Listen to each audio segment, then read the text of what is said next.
Welcome to my channel. Please subscribe, like, share, click the notification bell para updated ka sa mga next tutorial videos.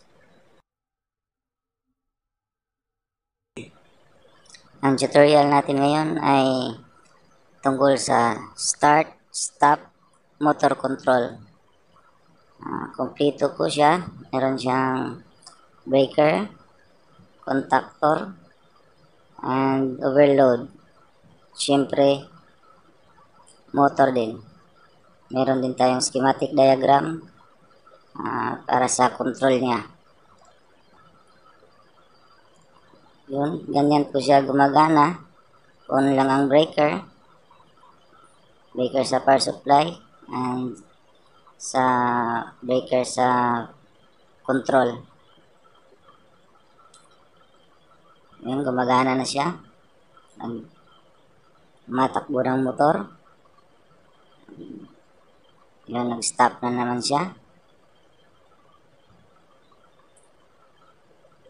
Kompleto po siya. Meron siyang light indicator, may run, idle, and trip. Ayun, running condition na naman siya. Ayun, i-click yung trip. Nag-trip yung overload relay. Reset lang. Click lang din overload. Reset. Ayun, nag-normal na naman siya.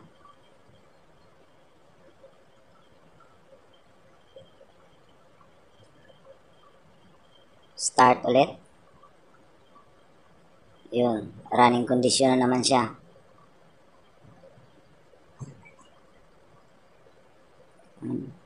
May emergency push button din. Yun. Emergency stop. Yun, reset na yung emergency stop.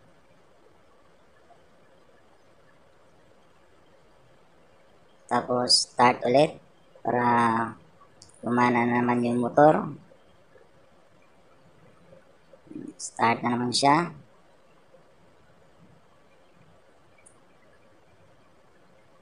Stop na naman. Ganyan lang po ang schematic diagram ng start, stop, motor control.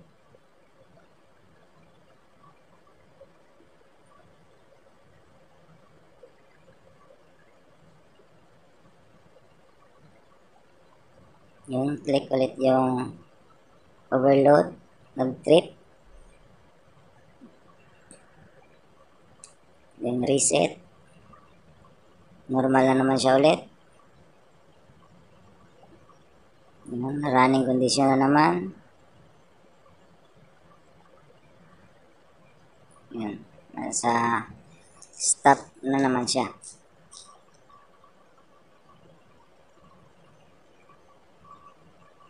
Yan po, kompleto po yung diagram na to, itong apps na to.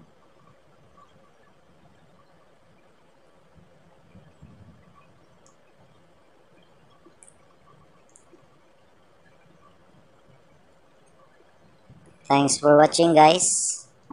Don't forget to subscribe and like and share.